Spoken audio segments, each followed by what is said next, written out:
Hello, welcome everyone to Seriously Wrong. It's a podcast about incorrectness and incorrect morality. Yeah, well, it's really not about that. Not really. This episode is very special, though. Yeah, it's a spicy app. Spicy, and it's not because we ate Mexican food. That is a Mexican coincidence. food plays into this episode, as you will soon hear. But we drank wine. Yeah, I'm drinking wine for this podcast because I have no ruler. I am a lifestyle anarchist, and this podcast needed wine. If I was able to be the ruler that I want to be, I would have stopped him from drinking wine, but I'm not his ruler because this is anarchy. So you're more of a lifestyle statist. You follow the rules, you don't get too drunk on a podcast. Maybe I should have a sip. Can I have a sip? Yeah, no, definitely. This is how statists get wild. We have a few sips.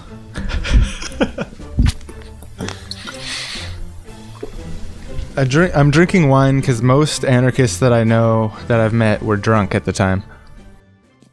Aaron and I had a touch of wine. The kids were already in bed. We thought we'd treat ourselves. And just like any domestic situation where you add wine, we fought with each other. This is the first... You started being wrong about anarchism. Okay, well, we'll see. We'll let the audience decide on that. We will. Oh yeah, we would resist the government, sure. Because we would be like, no. That's an act of statism because we're trying to you're resisting state. That's an act of resisting statism. Resisting statism We're is resisting anarchism. A manifestation of statism that we find undesirable. Add a little wine to the mix. Actually, add most of a bottle of wine to the mix. Yeah, you had most. I had just a touch. We're ready to snipe each other. We're ready to try to humiliate each other based on their position, and it's great radio. Yeah, no, I feel like we broke new ground the other day. I won't take your hand and marry the state. 'Cause baby, I'm an anarchist in a spineless liberal. We march together for the 8-hour day and held hands in the streets of Seattle. When it came time to throw bricks through that Starbucks window, you left me all alone. All alone. Who are anarchists? Let's get to the bottom of this today. It's an investigative special. Anarchism. Oh, maybe we could visit the Anarchist taco stand. Yes. Hi, we're here to figure out what anarchism is. Could you kind of let us in on the secret? You see anarchism and tacos here. There's no rulers here, so there's no hierarchy. You can put anything on any taco. And does that mean all the tacos cost the same thing? There's no hierarchy? Oh yeah, there's no cost here. It's all just, you kind of have to fight for your taco. You just make a certain amount of tacos every day, and then a lot of the tacos are on fire. No, it's kind of fend for yourself. So unless you have the taco supplies, it's chaos out here. People are breaking store windows. This is anarchist. The anarchist taco stand it's burning to the ground as we speak. I see some guacamole there beside you. Is there any way I could get some of that? Well, if you kill me and take my guacamole, then that's certainly on the table. But otherwise, no. So is that how you get things done in an anarchist society like this? Yeah, all anarchist societies like this, all conceptions of anarchy lead to this, and it's just basically it's an silly young boy's idea, and it's a fantasy that needs to be put to rest. Look at this taco stand. It's completely failing. Yeah, no, it totally is failing. I don't know if that's because you're anarchist, though, or just you seem bad at business. Well, I'm a very professional guy, so I don't know why you would say that. That's just cruel. You come to my stand and I tell you something frank and honest about my personal business. That's very private stuff. I tell you about thank you. My So, business that was situation. the Anarchist taco stand. Everyone, we now see what life is like with those people. Yeah, all anarchy would be like that and ends up like that. Yeah, so This is my taco stand. thanks for being on the show. No problemo. Do you have any artillery? Any bullets? No, I Bullets or knives? outsource that job to the police. I just call the police when I need someone with bullets to come, and they dispense them respectfully. So you compartmentalize your violence through the state. that's what the government is good for. You can just take your violence and make other people do it. And then you don't have to feel guilty for it, because if they do something wrong, you didn't do it, even though you're paying for it. You can get them to murder undesirables for you. Oh yeah, that's a huge part of what they do. I need them for that. Who would murder the undesirables without the government? Yeah, I wouldn't want to have the blood on my hands because I'm a total coward. Oh, of course. Yeah, no, totally. Me too. I need to be protected. As all statists are. People who are afraid to take care of themselves and live their own life in any way. Yeah, it's just that pathetic lifestyle of fetal morons. Yeah, it's like, there's an inherent conflict between comfort and safety and freedom. And they hate freedom, and they just go for this like cocoon of evil comfort brought to you by the violence portrayed against minorities, let's be honest, most of the time. Yeah, so it's like you get to be secure, you get to sit on your throne, and beneath you just the crumpled bodies of oppressed groups that you sleep on every night as a bed. Like they make up another, to twist that metaphor, but they make up the bed of the flower bed from which the flowers of government grow is made up of the bodies of the oppressed. Yeah, the bodies of the oppressed. Goodness. So on tonight's very, very special episode of Seriously Wrong, we're going to get to the bottom of this. Just such a stupid thing to say. 'Cause baby, I'm an anarchist in a spineless liberal. Are you an anarchist, Aaron? Like in real life? Friend to friend? I think for the most part, I would say yeah. That makes you an idiot. All anarchists are the same. Well, here's how I think of it. Like, okay, sure. Open up. Remember when we ended slavery? Yes. Well, we should keep doing that for everyone. I agree with that. Yeah. Is that so that means, or is that anti-slavery? Oh yeah, well, but they are the same thing. I mean, technically, anarchy. You're talking about having no rulers and no illegitimate hierarchies that can't prove themselves. So, like, what is a slave situation? It's a situation where one man has this illegitimate authority over another person, like they can own them, and then it's not the exact same mechanism. Like, governments don't legally on paper own us, but there is a real similarity between those two situations where these people have this illegitimate authority over us. So I'm just saying, like, there might be complications. People like to say, oh, what'll happen to the single mothers and the children, but it's like saying what's going to happen to the women and children of the white families that won't have slaves anymore. It's like, yeah, it might be more difficult for them, but that doesn't mean it's not the right thing to do to end slavery. Or it might even be more difficult for the black mothers and children who like don't really know how to get along in the world. Like, that's a problem. Like, after slaves became free, they weren't quite sure how to deal with this new situation. Just because the transition would be difficult doesn't mean that doing the inherently moral thing of ending slavery wasn't the right thing to do. Therefore, anarchism. I definitely agree that ending slavery was a good step. Humans did right on that issue. When we can say, like, we stopped having human property, it was like, wow, humans, you're really stepping up to the plate. You're going to be an intergalactic species. But I think human property is over, and I don't know why you talk about it as if human property is still going on. Well, no, I mean, I clearly made the distinction that there's a difference. Like, it's not legally on paper like property, but there's a similarity in the way that like they a metaphor? can. Not just a metaphor, because a lot of the mechanics of it are the same in that these people have power over us in the same way that they would if they owned us. It's a semantic distinction. If someone can have such an influence on your life, like an employer or the president can affect whether or not you can do very basic things, that's basically a slave to owner relationship. Yeah, it's like the power they have over people functions very similarly. I feel like the term anarchy in this case is almost like a misnomer, whereas what you're describing is anti-slavery. If we could articulate in the statistics and data and things that are verifiable that basically we're in a slave to owner relationship through different layers of corporations and the government, there's this metaphorical situation. It's actually kind of literal in the sense of how much influence they have in our lives. Even if that were proven, which I feel like at this point the jury is kind of out. How could the jury be out? I'm just talking about the intrinsic structure of a government and the way that you elect people in, and then these people have the ability to pass laws and then order people with guns to enforce those laws. Yeah, but the ostensibly, at least, and we could argue that the United States is an oligarchy, and I know many people do, but ostensibly, you in the United States and Canada and New Zealand, you vote in your leaders and they represent you. You are their constituent. You pick someone who represents your voice in this other arena of planning for the future through the lens of a large group of people. Is there something innately illegitimate about having representatives and having a governmental structure that... No, many like anarchist systems include democratic processes like that, and even having, rather than a representative, I think a preferred term is a delegate, where groups delegate people to take part in other democratic groups on their behalf. But the difference is that you don't elect someone who then has power over you. The power remains with the body that elected the delegate. The delegate is only there to be the mouthpiece of the body that elected it, and it can be recalled, he or she can be recalled at any time.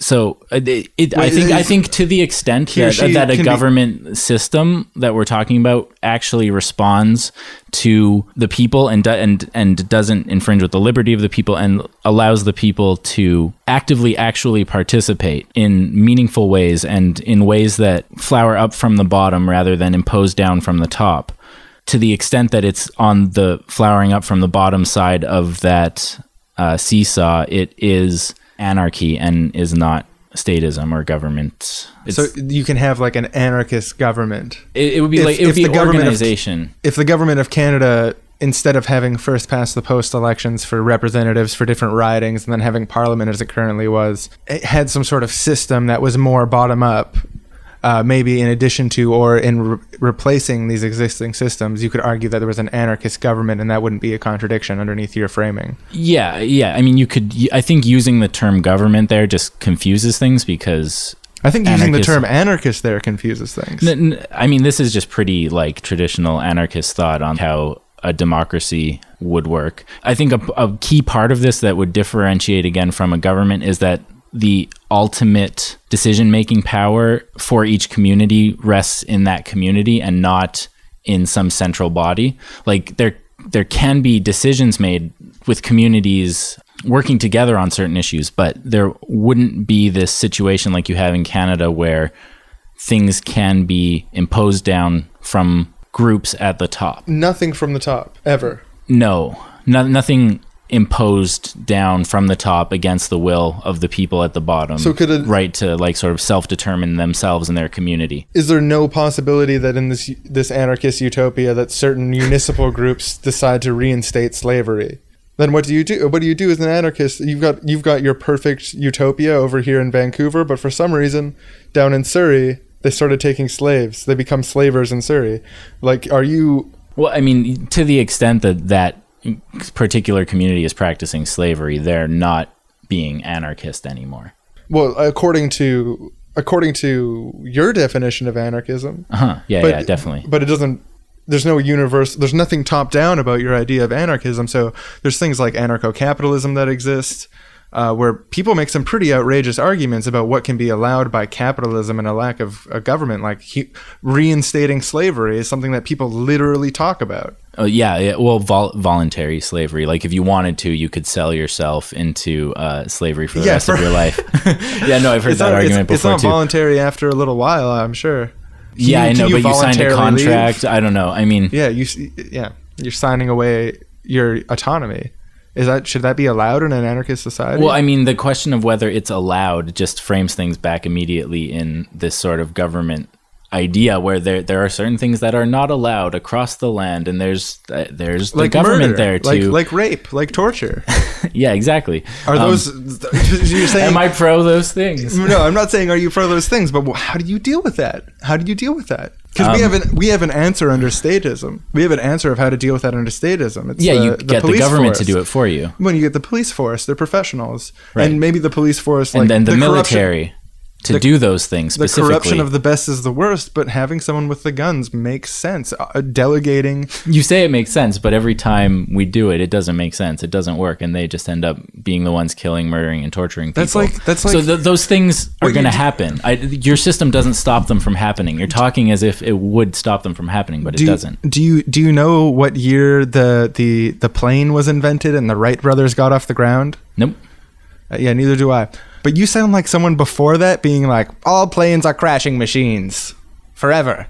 It's possible to have a police force that's not fucked up. The idea is in the right place. Oh yeah, no, I agree. I'm talking about how to do that, how to have a police force that's not fucked up. You need by changing the name of your ideology, like the anarchism just magically all these. No, I'm not talking about the name of the ideology. I'm talking about the principles I'm talking about here of not having enforced leaders from issuing top-down commands over people from places that aren't even near their community. They have no idea what's going on there. Yeah, I think ostensibly at the heart of democracy and at the heart of freedom and these things that leaders use as weapons to bash the public into submission, the freedom to spend unlimited money to influence political campaigns or whatever, like those ideas are still central to the ostensible ideology of our statist society, and I don't think intrinsically they are corrupted. I think we just inherited a situation where they're corrupted.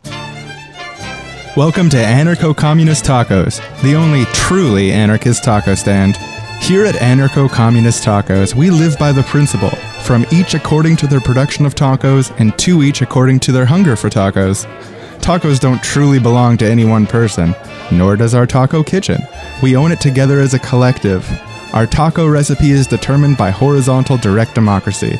So come on down and make and eat tacos with us. Make as many tacos as you can and share with the people who can't make so many tacos, because it's the right thing to do. I feel like being a capital A anarchist, it's a misnomer if you're acknowledging any form of authority whatsoever. And I think that you should acknowledge the bootmaker knows more about boots than you. You're quoting an anarchist. I know, but I think he should come up with a better name. Why? Because it's obviously very, very confusing to certain people. Okay, so if you're just arguing against like what typical people think anarchism is, sure, yeah. I mean, that's I'm saying that's why I'm not an anarchist. Right.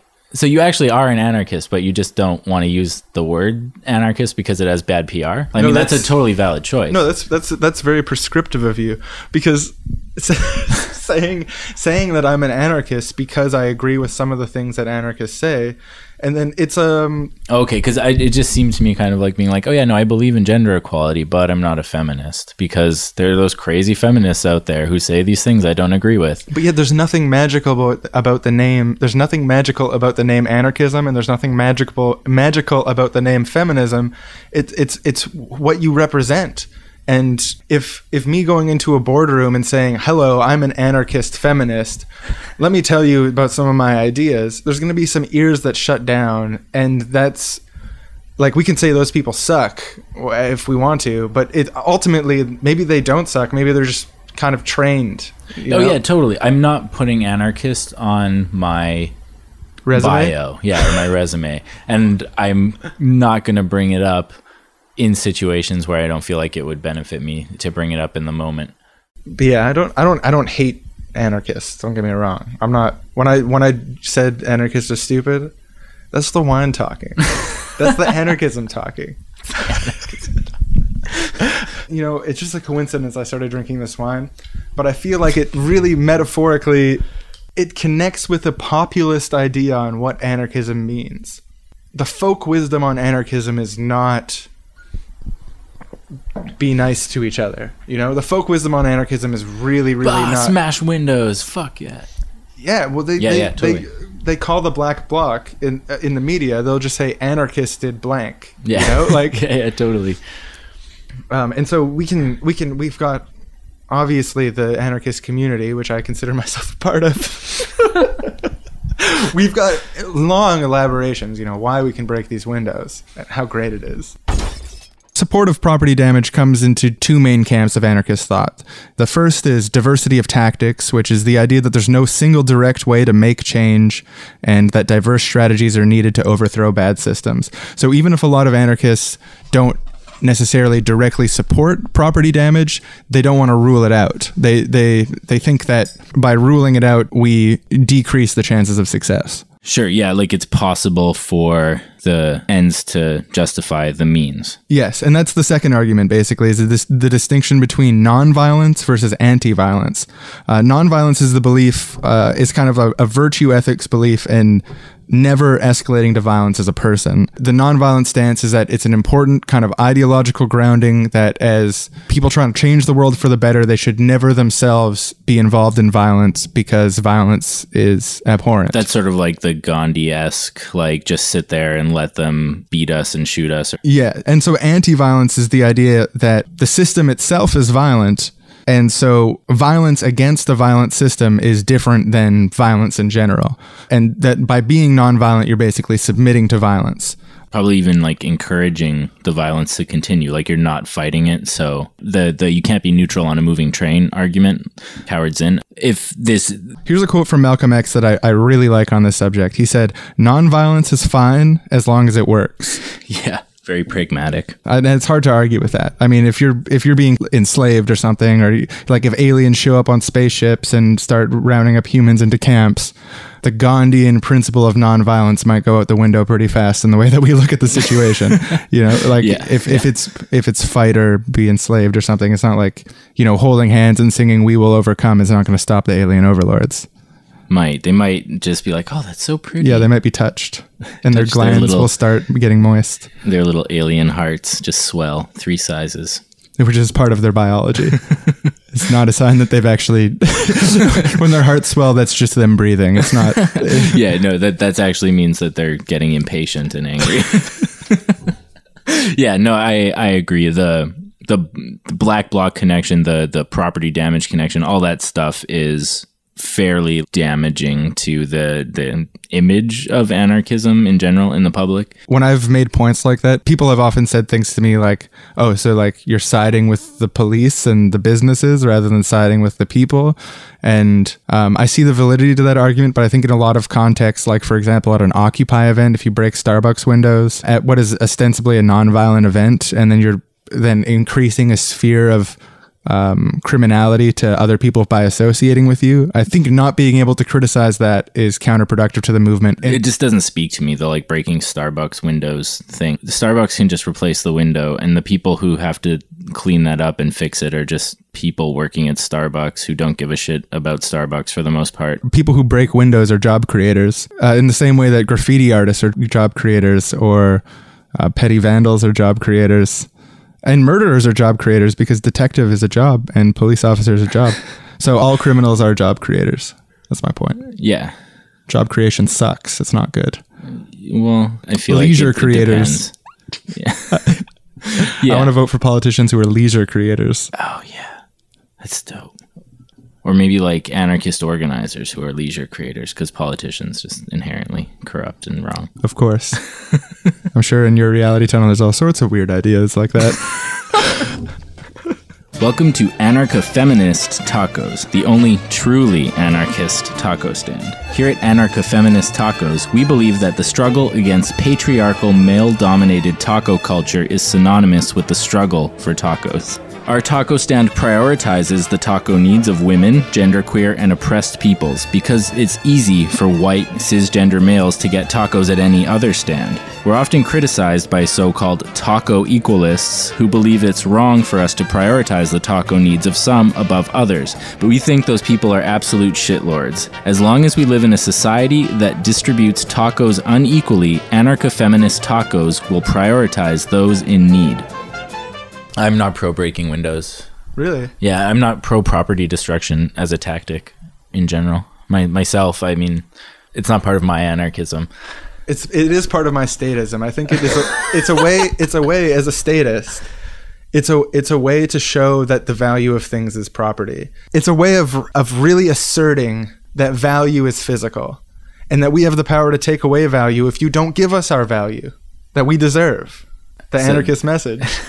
I mean, so like, sorry, the you set up statist the message. government, The statist message. Right, and then you have to extort the statists into doing what you want because you gave them all the power and the guns, and then you're like, hey, like, statism is about rewarding rational actors. It's about getting people. No, I'm talking about irrational actors. I'm talking about real people, irrational people. Yeah, that's what anarchism is for. Yeah. Statism is for rational people.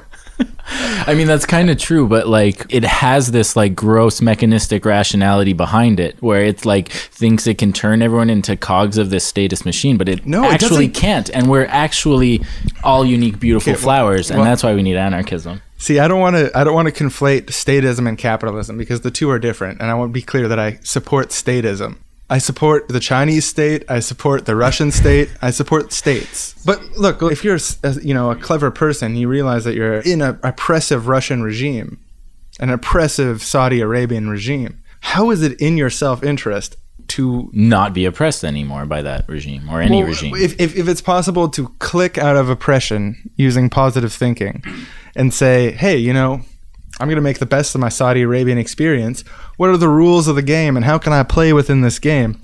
That's what statism's really good for. Statism is really, really good for rewarding people who are able to, they can observe their situation, assert themselves, and then play the game that's presented to them. If we want to reward merit, then I think trying to build a fair meritocracy would be ridiculous. What we need to do is make it a very bizarre system that's hard to interact with. That's why I support statism. Do you have like real arguments for statism? No one self-identifies as a fucking statist. It's a pejorative term. Is a anarcho-capitalist pejorative term. I never hear most anarchists use the term statism, at least not often. It's all the anarcho-capitalists use that to describe everyone who's not an anarcho-capitalist. But I am a statist. If it comes down to if it comes down to actually ending slavery or not, you are anti. I don't think that statism is the same thing as slavery. And I mean, if you're saying that it is, then I'm obviously not a statist. But I don't think that's the most generous interpretation of statism. I'm here to argue for anarchism. I'm not giving the most generous interpretation. But it's any version of anarchism that isn't the silliest, dumbest bullshit ever. Acknowledges that the bootmaker is better at boots than you. Sure. So it's a fallacy where you hide in a very reasonable idea and then use it to justify all sorts of bullshit. If it comes down to attacking you, you're like, oh, well, I mean, I want to free slaves. It sucks to have a boss. Income tax is bad. And it's like, okay, well, those are really obvious self-referential things. But then you're like, and therefore, any shit I want to say. Like, therefore, and it's like, and if I say like, okay, well, like, why is that not a government? You're like, well, that's not a government because we call it anarchism. It's a ridiculous premise that there's any difference between an ideal government and an ideal anarchism. Oh, yeah. Okay. Yeah, no, I like what you're saying. I agree with you. I still think it should be called anarchism. I'm happy. If I'm talking to anarchists, I'm an anarchist. If I'm talking to statists, I'm a statist. It doesn't matter. It's arbitrary. I'm agnostic towards the word government. Well, I mean, okay, like if we're really just talking about an ideal government when we're talking about an anarchist society, then at very least you can say is that the best descriptions of an ideal government have been put forth by people calling themselves anarchists. In the most people could see your face. Yeah, my face was conceding territory. Yeah, if you want a quick summary of some good ideas that are associated with opposition to the current system, searching anarchist terms is probably a good idea. I'll concede that. I've gained a lot of value from researching anarchism, but I don't see any innate reason to call myself an anarchist except for to try to gain social points with other anarchists, which is not kind of a minority group. Right. I just call myself it because the actual philosophy of it is the closest thing that I can find that matches with what I actually believe most of the time or mostly. So it just seems like an honest thing to... I don't really like the term anarchism. I prefer humanism. Yeah, I mean, that totally works, actually, because anarchism is about caring about humans. It's about starting with the human. The best version of anarchism, and I think that's important to asterisk. The only version of anarchism that is actually but that's what anarchists say, right? They're like, oh, my version of anarchism is real anarchism. Well, no, I will distinguish between my anarchism and the anarchist philosophy, but I mean, any serious anarchist philosophy, let's say, is about humans, is about making the lives of humans better. I mean, you could say that about all political philosophy for the most part. Yeah, freedom and equality is central to liberalism, which is the ideology of the ruling class, ostensibly. freedom and equality. It's central to fucking anarchism. So why not just be liberals? No, it's funny. People hate the term liberal within like radical communities. If you just take the base definition, like so much stuff sounds really good. If you're just like the base definition, like free market people give of just like, well, I think people Freedom should be and equality. able to trade. Yeah, people should all have equal access to the market. They should be able to the freedom to own goods and trade them with others freely and openly and voluntarily. It's sure. I mean, it's nothing really to argue with there. I'm pretty sure that I heard. No, I want to stop you from trading openly and freely.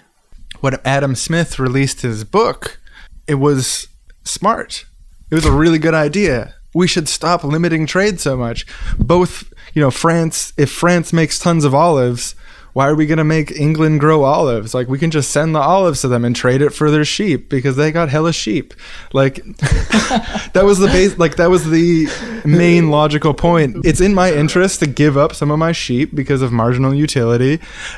And it's in your interest to give up some of your goddamn olives. And then I get the olives, you get the sheep. It's dope. You don't need to get no sheep. You don't need to make no sheep up. You make the olives, we make the sheep. We're pals. Yeah. That's the wealth of nations. It's a good idea. Yeah, totally. But it comes with a lot of other asterisks. It comes with a lot of some footnotes. I don't know. I mean, like, to that concept. The reason I like can't get too mad at capitalist people is like I accept all of their base premises as like, yeah, no, sure. Like voluntary exchange is good. Like not the non-aggression principle, like not initiating violence against people who haven't initiated violence. I'm just like, yeah, sure. I feel like pretty much that's a good idea. But I feel like there's other important things that aren't included that should be included as an and also, but aren't. In anarchism? Like as a whole? No, in anarcho-capitalism. That would make it a more traditional kind of anarchism. What you might call actual anarchism. Actual anarchism. It's exactly what the anarcho-capitalists would say. Yeah, I just mean if you're going by like who got there first, I'm talking about the leftist anarchists. I mean, actually, like the first person to major philosopher to self-identify as an anarchist was Proudhon, and his whole thing is called mutualism, and I still don't understand mutualism. So I don't know why, but it's so obtuse to me. Like they're like, no, we believe in markets, but not capitalism. And I've heard things about like labor credits or something. I don't know, but I just know that the start of anarchist philosophy that called itself anarchist philosophy is with Proudhon, the mutualist. He was the one who said property is theft. He also said property is liberty, and a few other ones. Welcome to Mutualist Tacos, the only truly anarchist taco stand. Here at Mutualist Tacos, we believe in free taco markets, but not capitalist taco markets. The true value of a taco is derived from the amount of labor that went into producing the taco, no matter how authentically Mexican the result. We believe that individuals and small groups may possess the means of taco production, but they cannot profit merely through that possession, as all labor is valued equally. Likewise, making interest from lending tacos to others is exploitative, because lending tacos requires no taco labor.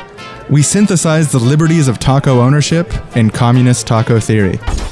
Here's some more kind of interesting anarchist ideas, one of which is illegalism. It's like the ideology is openly embracing criminality as a lifestyle, so intentionally breaking laws constantly is an affront to the system. Right, as a sort of like protest against the illegitimate authority of the state and saying like, I don't accept your rule over me and I will not abide by the laws that you're laying out. Another really, really interesting idea from anarchist thought is the propaganda of the deed. The idea that when you break a store window, it's basically the same as handing someone a pamphlet for your ideas, because the act of doing something can be the promotion for your ideology. Actions speak louder than words. Like people who do things in protest of the government, like not paying their income taxes or just any sort of form, I guess, of illegalism, walking the walk instead of just talking the talk.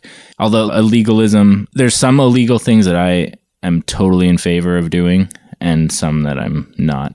Yeah, one of the things from illegalism that I thought was interesting is expropriative anarchism. When an illegalist steals from a capitalist, they call that individual reclamation. It's just like the political idea that a poor person stealing from a rich person is always allowed and encouraged. You know, by stealing from Walmart or by stealing from a corporation or by stealing from some guy with a mansion, you are effectively taking a little chip off of inequality. I'm pro stealing from Walmart if you feel like you can get away from it. Yeah, I'm not saying to go do it. I'm not encouraging anyone to do it, but I'm just saying if you do it, I think you're not doing a wrong thing. My thoughts on this aren't super specific and ingrained, but I think that different morality applies to interacting with international chains than interacting with individuals or mom and pop stores, for sure. Yeah. Welcome to Anarcho-Capitalist Tacos, the only truly anarchist taco stand. Here at Anarcho-Capitalist Tacos, unlike our competition, we will not coerce you into sharing your tacos. Your tacos are yours, and if someone doesn't have tacos themselves, they could trade you for your tacos. Why must we be forced to give our tacos away? We choose to maintain the right to keep our own tacos. We support private taco charity, but not enforced taco slavery. There may be a scarcity of tacos, that's the unpleasant truth, and some people might have more of a need for tacos than they have the capacity to produce. It's a problem of distribution and scarcity, but the marketplace will decide who can afford tacos and who cannot, and that solves the problem of distribution. If I see a hungry man in need of tacos, it will bring me joy to share my extra tacos with him. I do not need a state or centralized taco bureaucracy run by a tyranny of the majority to prevent that hunger in most instances. So come on down and buy our tacos. We have enough for everyone. I think property's theft from the government because I'm a big time communist. Statist communist. Yeah, I'm a just statist, full stop. It doesn't matter. It doesn't matter what flavor of statism. I'm pro. But no, I think it's Monarchy? essential to, in some Tyranny? I'm open to monarchy. Actually, the new leader of the Canadian Pirate Party who took over after me, unabashed monarchist and loves it. It's not a popular position these days. No, it's not. But I guess the ideal version of it's pretty reasonable. Having a one last veto person for a political system. I mean, making it based on lineage is pretty fucking weird. Like some sort of pure blood. I mean, my only problem with that, not my only problem, but one major problem with that is just how do you prevent crazy, like narcissistic sociopaths from getting that job? Like with lineage, you can't prevent it. It's like a roll of the dice. And you could make a very reasonable argument that having that position is going to tip the scale so that more people might end up with those characteristics than not. Mm-hmm. I don't know. It seems like a bad idea to me. Just it's the exact opposite of anarchism. Yeah. Yeah. Oh man. But no, I like having jobs, and that's why I can never be an anarchist. You like having a job? Yeah, because I still live in this system. But if you were in anarchism, you wouldn't need a job. I wouldn't fight for the... If you were in my anarchism... If I was in your anarchism, I wouldn't fight for the institution of statism. But I'm saying, why am I going to remove the way I think about the world from the real world? You don't have to like pretend that we're living in anarchism now to believe that anarchism is an ideal that you believe in and identify with. But should anarchists like not eat at McDonald's? Oh, no. I eat at McDonald's sometimes. Doesn't that make you like a piece of shit if you're an anarchist? I mean, some anarchists might think so, but as anarchists, we respect each other's having different beliefs. I would be willing to have a conversation with them where I explain to them that I just fucking like fries and it's easy and convenient, and sometimes I'm too tired to fight the anarchist insurrection in my every action, so fuck off. So you act as a statist sometimes for some hours of the day? Yeah. Sure. Like, if someone was trying to murder me in statism, I would call the statist police. I wouldn't rely on an anarchist community organization of some kind because they don't exist right now. Could there be something shitty that everyone called anarchism that happened? If we had a revolution and we lived in a new society and everyone was calling it anarchism and it sucked, it was a terrible way to live, and we had horrible shit going on. Like what happened with communism. Like what happened with communism. Yeah. Would you say like, okay, well, anarchism's kind of poisoned now? I mean, that kind of happened with communism, and now people are like trying to take it back a bit, but it's, I don't know, it kind of works if you want. I don't know.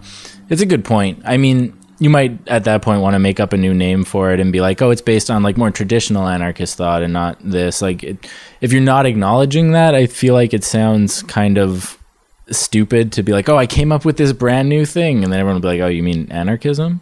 And they'll be like, well, no, it's called Shublida. And in Shublida, there's no illegitimate authority and people don't impose themselves on each other and rule over each other. And we voluntarily associate. And Yeah, that sounds great. That sounds like statism to me. no, it doesn't. The definition of statism does not include that. Like, it explicitly forbids that. Well, insofar as that it was created by anarchists, it's just a word for thing I don't like. Like, it doesn't mean anything specific. But it does mean something specific. Like, people, when they say it, mean something specific by it, for the most part. Yeah, no, but I mean that's ultimately kind of like this. I mean, yes, every single word is airy-fairy and could mean something else. It's like you just take the time to actually listen to what people mean when they say that. No, well, obviously we should learn to listen to people who have different opinions than us. And when people are talking about anarchism, we don't think, oh, I think of what the news says. But at the end of the day, like, if you've got some time on the news, if you're on a debate show, if you're fucking talking to someone, going door to door, trying to get them to vote for someone, or trying to like fucking buy a different product, or I don't like, just trying to participate in this system in some way. And I'm saying, like, obviously voting and voting with your dollars are both things that people say are ineffective, but actually that's pretty much the only effective thing that we do is spend money and talk to each other. So when we're spending money and talking to each other, what is so essential about using this archaic word that has these politicized connotations? Like, if there's ever going to be another McCarthy era, if there's ever going to be a fucking time where having certain ideas are illegal, it's going to be anarchism. And there's nothing inherent to the term anarchism that's worth defending. Yeah, the history of the philosophy. I mean, again, like, you can use a different term for it. That's fine. Like, I have no problem with that. And I'm not someone who goes out with a shirt on that says I am anarchist and like that's what you're wearing. No, it's not. Yeah, you're blocking an improv. You have a Karl Marx cutout in your living room. That's A my life-sized Karl Marx cutout in your living room. That's my roommates. And that's not improv. That is actually there. That is actually there, but and I like having Carl watch over me, but it has nothing to do with any affinity for communism. Anyway, you seem to be arguing that in some situations it's not beneficial to identify as an anarchist immediately. And I'm like, yeah, sure, of course. What does that have to do with whether, like, what I actually believe is in line with anarchist thought in general? I'm saying, why is that anarchism instead of something else? It's a misnomer. It's like not a misnomer. It's like, why do we talk about like Christianity and Islam and Hinduism as religions? Like, that's a misnomer. We could just as easily use any other word for it. But if you actually look at what that word means and what people mean when they say that word, anarchism means without rulers, and any version of anarchism it's not just like, we're not just talking about etymology here. We're talking about the history of the philosophy. We're talking about, like, if you talk about ethics, like, you're referring to a body of historical works on ethics, and it's the same thing with anarchism. History is just his story. So sure, he says it's anarchism, but we live in the present, not the past. Oh my god. And there's a lot of various perspectives. You have no argument.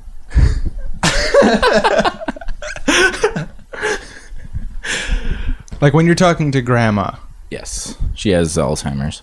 Are you going to tell her, like, Granny, I'm an anarchist? Actually, like, right now, that might be kind of funny because she won't remember it anyway. Just see how she reacts. But I mean, no, generally, like, I don't tell my aunt that I'm an anarchist. I don't talk about that openly. If they were to ask me, do you kind of like believe a lot of anarchist ideals, I'd be like, yeah, if you actually read the philosophy, there's a lot of reasonable ideas in there. I know people have this conception of it that's kind of different, but Is it possible to validate both the best possible interpretation of anarchism, which is obviously something that's very beautiful and individualistic, and people have their own ideas of how this could work, but kind of balance that at the same time with the idea that we need to be able to talk to people? Like, we can form these myopic communities, and maybe they'll grow over generations. We can say this version of anarchist, like 2014 anarchists are more populist than 1984 anarchists. And we can just wait, we can wait and then have a better society. But isn't there some overlap between acknowledging the situation that we've inherited and acknowledging the situation we're in and speaking to people on their terms? Yeah, I actually love that. That sounds like a really like essential thing that we need to incorporate into spreading our anarchism. Like that sort of PR ideology that you're talking about, like a way to not be these insular communities that just attract crazies. Not that I think that's a real thing, but I think there are aspects of that is a real thing, and that's a perception that exists. But yeah, we definitely need to be able to talk to people where they're at and express these ideas in a way to people who would be put off by the term anarchism that doesn't immediately or even in a easy like beginning amount of time gets to that word if it's not going to be helpful. I'm not saying yes that there's anything like inherent that we have to like use that word as a marketing slogan. I'm just saying the history of the kind of thought that I think we should be pushing politically lives in the anarchist history of philosophy, and to like sort of deny that history makes no sense to me. Being selective about how and when you use it makes sense to me for sure. I was too wind up to say this, but I remember intending to say this. People who don't identify as anarchists don't believe in illegitimate authority.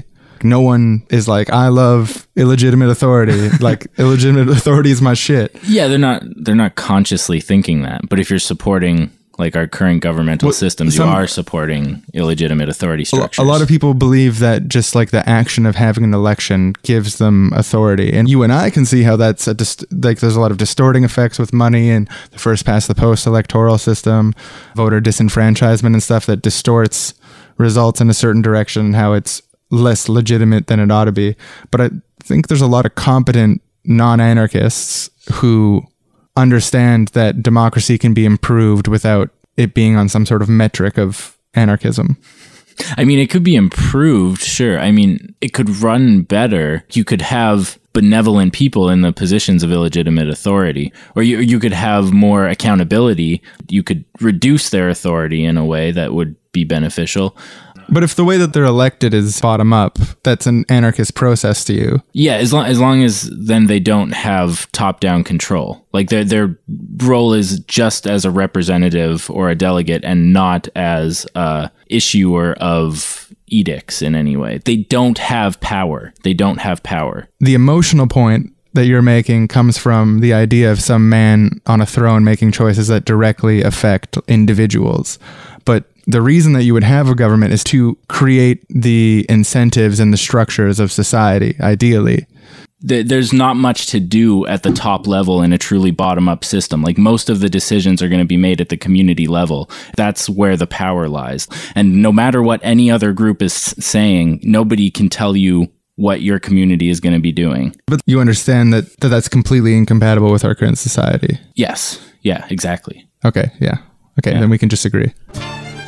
Welcome to Anarcho-Primitivist Tacos, the only truly anarchist taco stand.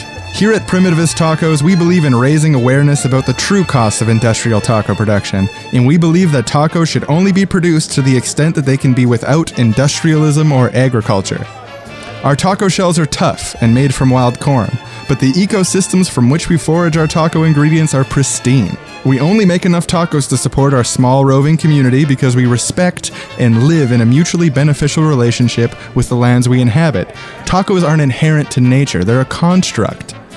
Some of us believe that this doesn't go far enough, though, and that all taco production is inherently unsustainable and must be abolished if we're to thrive as a species.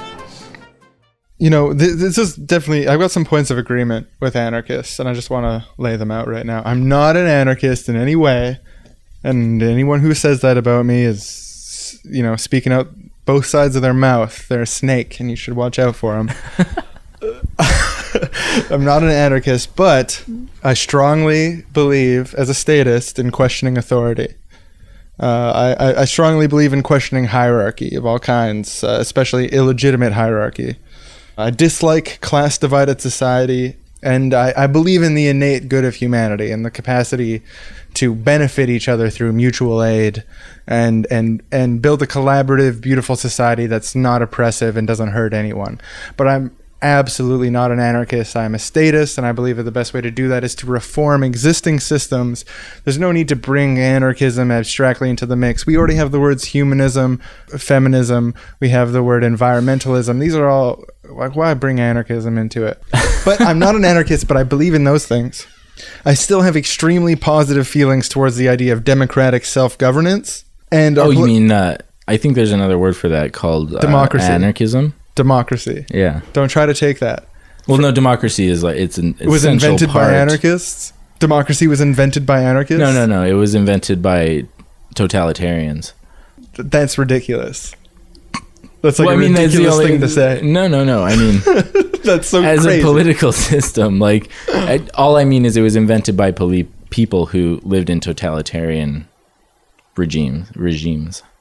You know, democracy is good to the point where it fosters tyranny of the majority. Where in democratic systems that don't allow for that are inherently anarchist and are good, but democratic systems that do allow for that are obviously tyrannical and need to be dismantled. Like, you're just using the word anarchism as a synonym for good. No, I'm using it as a synonym for Good democracy is automatically anarchism. Well, the thing that's that a moving makes the goalpost. democracy... That's a moving goalpost. Well, obviously, I associate with anarchism with good. So it's not a moving goalpost. The goalpost is anarchist theory. And to the extent that a democracy is in alignment with the parts of anarchist theory that I identify with and agree with, that is what makes it good in my eyes, because it is the kind of democracy that I would agree with. Of course, I'm like, yes, what I agree with is bad or good, and what I don't agree with is bad.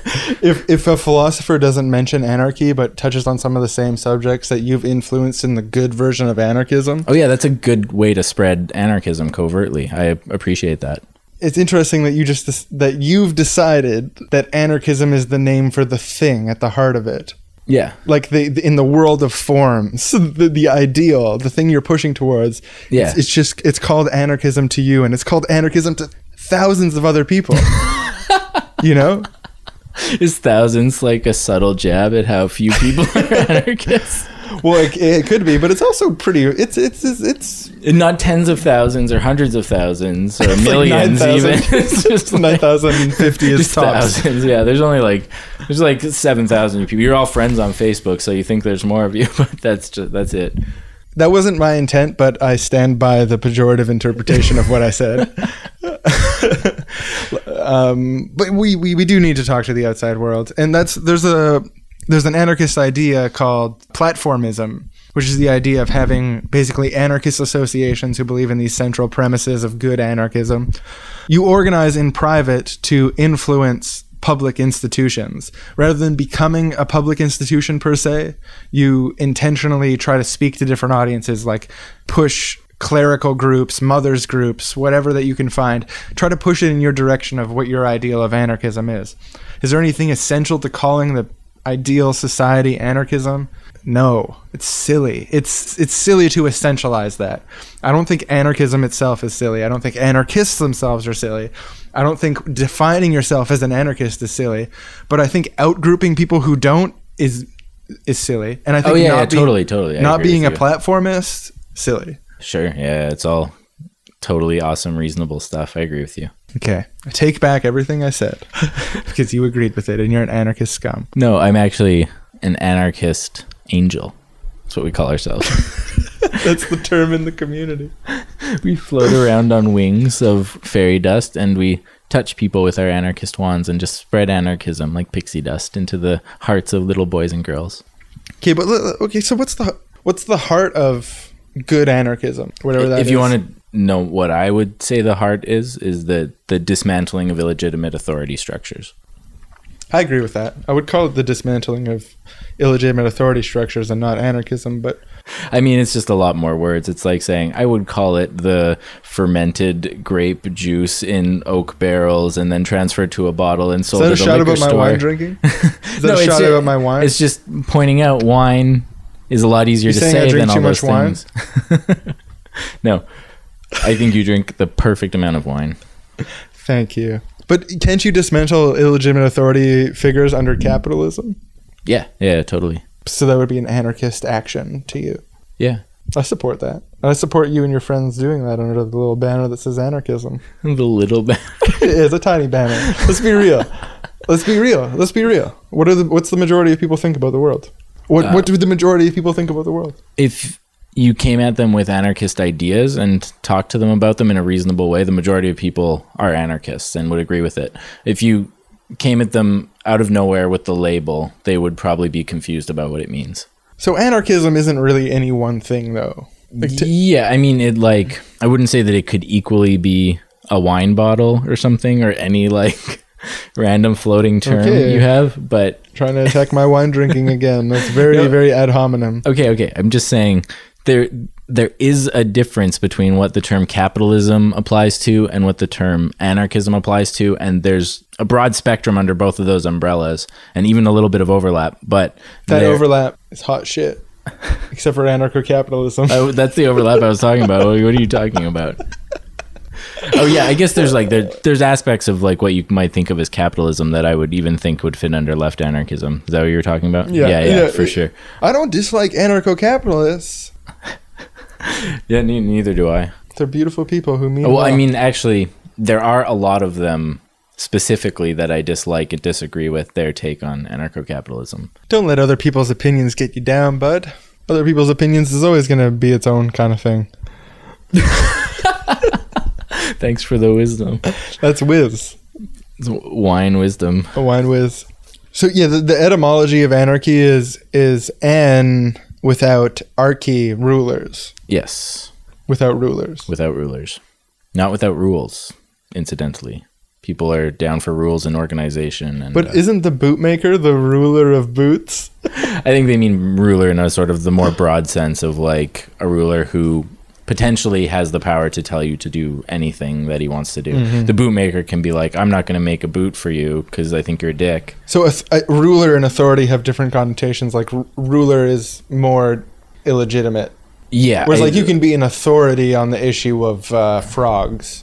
Sure. Yeah. Totally. And as long as you don't tell other people. As long as you're not like, okay, because of this, I now am the one to decide all frog decisions for all communities on a given physical distance or the whole planet, then you would be like the frog ruler or something. But you could say like, as we have frogs, we should treat frogs X way. And if people treat frogs in Y way, then direct action is maybe required to free those frogs so we can treat them X way. Yeah, I mean, he's free to make that argument, and if people want to join with him, they're free to take that action. They're free to be enslaved to that action. Well, if they're choosing it, they're not enslaved. What if someone makes them choose it? Well, then they are enslaved. It's not anarchism then. But that would happen. That could happen under an anarchist system, couldn't it? Well, no, because to that point, when that's happening, that's no longer anarchism. There's something operating there that isn't anarchism anymore. So anarchism is just a magical word for everything working out perfectly? Well, no, it could go horribly wrong. But you could argue that when, and I guess people do, when capitalism is corrupted, it's like, oh, that's not capitalism anymore. Or when Marxism is corrupted, you're like, whoa, shit, that's not really real Marxism because people are being hurt. Sure, yeah, exactly. So everyone thinks that.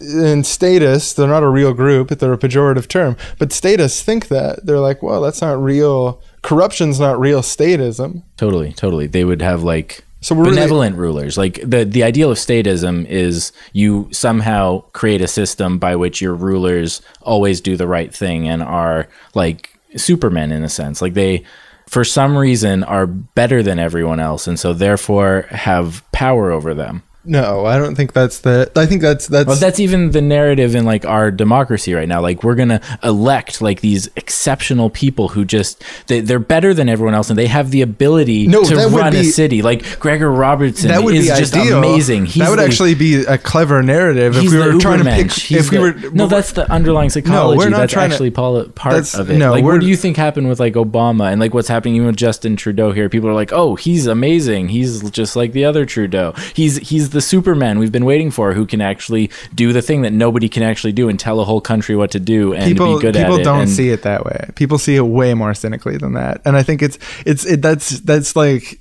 that is a sheeple argument. It's not that many people actually believe that, but that's the assumption of the system. No, I think there's no reason to have this system without that assumption. I think it's plausible to say that there was a larger percentage of the population that was blindly obedient to leaders in the past than now, but there's an increased cynicism towards them now. Yeah, it doesn't even have to be blind obedience. It just has to be a belief that they're exceptional in some way, like North Korea. Yeah, like a belief that their authority is legitimate for some reason. And the only reason, and maybe I'm being incredibly myopic, I probably am, but I can't see any reason for giving someone that kind of power unless they're better than human. I can. What is it? Individuals, including people in positions of power currently, but individuals in general are incapable of understanding the wide scope of issues and threats that face humanity by themselves as individuals, and they can't be expected to understand that in depth.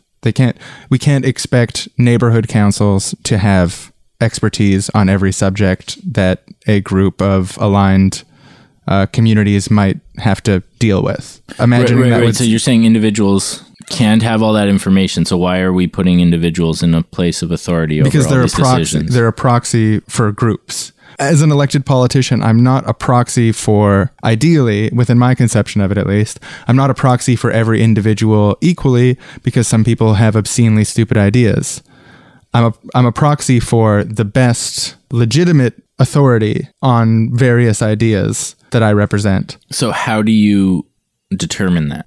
By being like smart. Do you listen to Noam Chomsky, or do you think that Noam Chomsky's opinion is equal to just random people at the mall? Yeah, you're getting into like what makes a legitimate authority. Like if you're educated on a specific topic, you are more of an authority on that topic. Yes. Yeah. So the question of how do you quantify authority, it's kind of a red herring because we quantify authority every day. Like socially, we look for authority and... Okay, I think I'm seeing like... I don't want to generalize that everyone's capable of like noticing who is right and who's wrong. But I think that there could be experts. You could be an expert on telling whether or not someone else is an expert. And those people are the delegates that look for expertise. And so that's why a delegate system is beneficial in a global or federal level, is because they can represent more than just the opinion of the people, because they can represent the people expertise. Can have wrong opinions. Yeah. Because we're never going to get rid of wrong opinions. Yeah, I agree. Welcome to Platformist Tacos, the only truly anarchist taco stand. At Platformist Tacos, we understand that building an ideologically perfect taco stand will run into numerous collective action problems, roadblocks, and infighting. Rather than stumbling to organize around taco production, instead we see the benefit in devoting our resources to influencing other taco stands with our ideas. We need not compete for taco space to take up. We can instead collaborate and achieve our dream of a perfected taco future through validating the work being done by other taco stands and helping to build them towards our idea of the perfected taco. An insurrectionary taco strategy cannot be valid if it erases the good work being done by other taco stands. We cannot hate good tacos for the love of perfect tacos.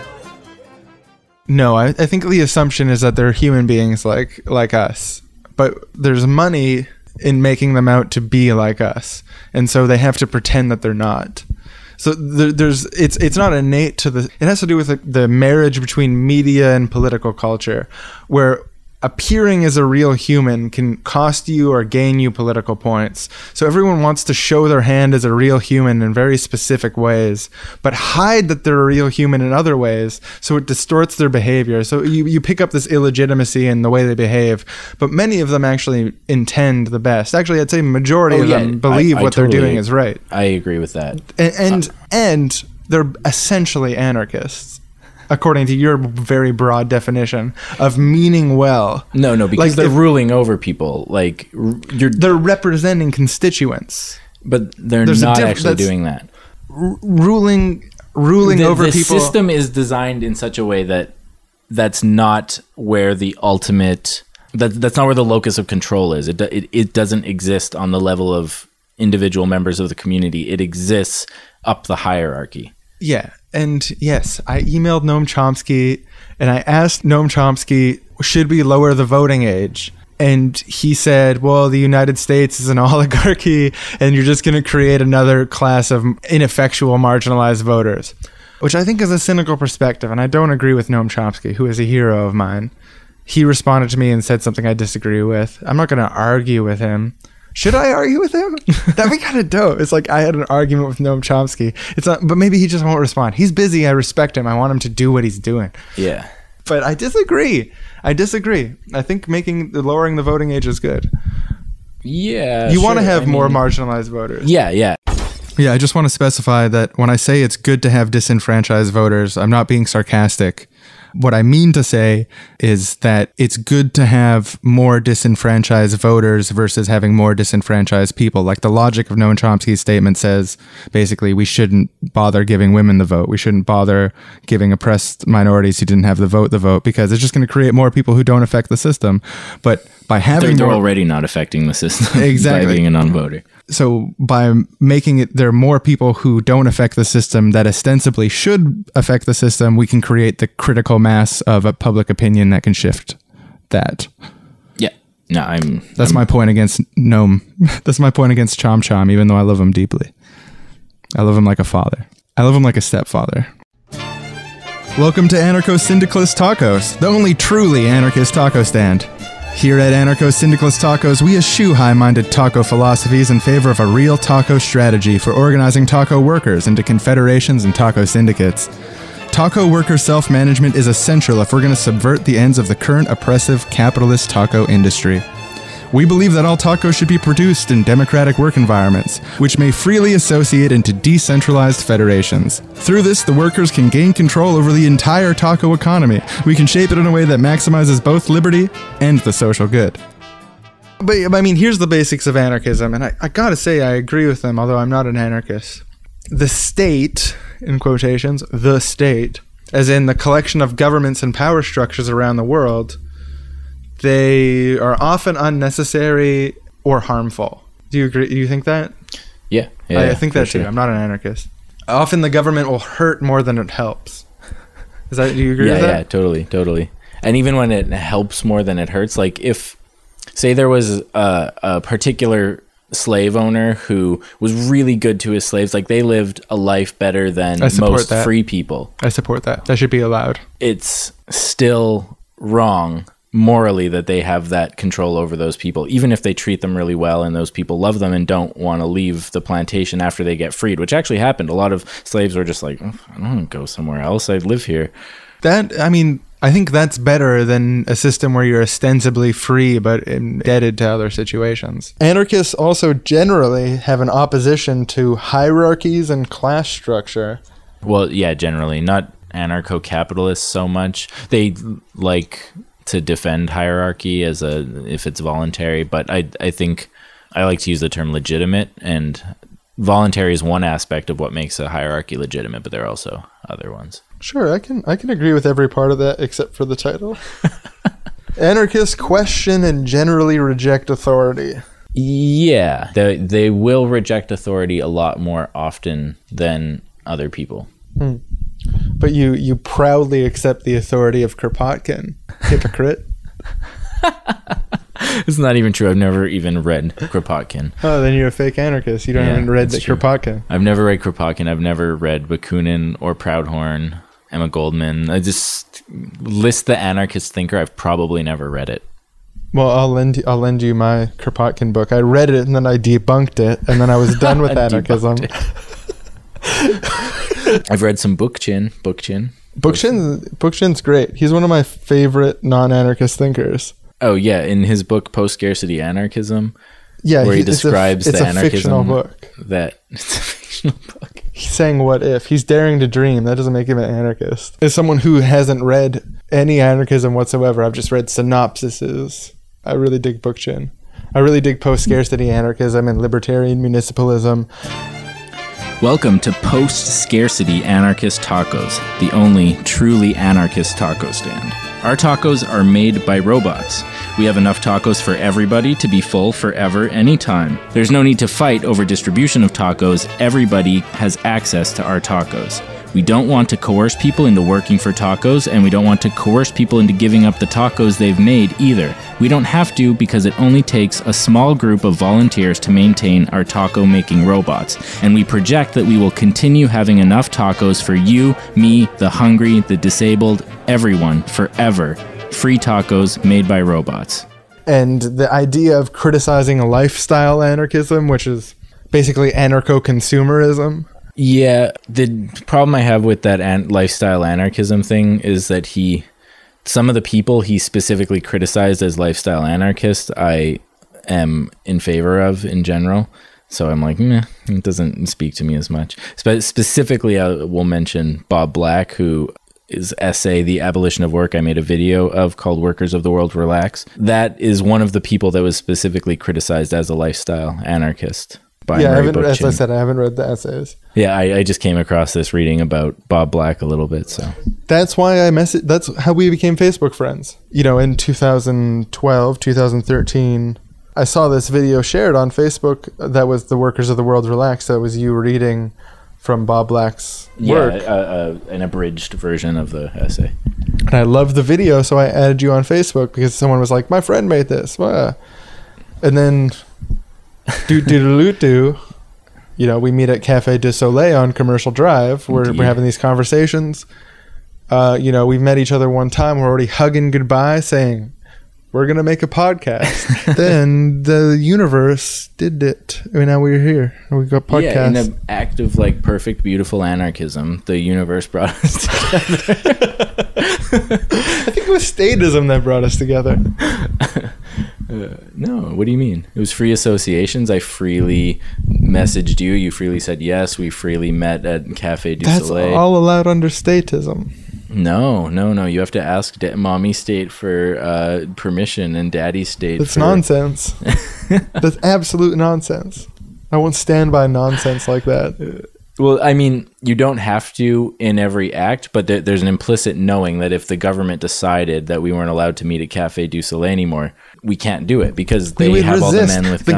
The government. Oh yeah, we would resist the government. Sure, because we would be like, no. That's an act of statism because we're trying to you're resisting state. That's an act of resisting statism. Resisting statism we're is resisting anarchism. A manifestation of statism that we find undesirable. An intrinsic manifestation of statism. To change statism to our specifications. Yeah, towards anarchism. That's something that statism does, is it reacts to public opinion. Okay, so if you're saying an intrinsic part of statism is dismantling statism in favor of anarchism, dismantling is the wrong word. No, it is the right word. No, I mean, modifying illegitimate systems to be legitimate is the process of anarchism. Is the process of statism, ideally. You say statism, I say corruption. You say anarchism, I say democracy. We're in agreement in everything except for this bizarre word you keep choosing that means chaos and destruction. To me, I live in the suburbs. You don't live in the suburbs. That's I a did lie. Before.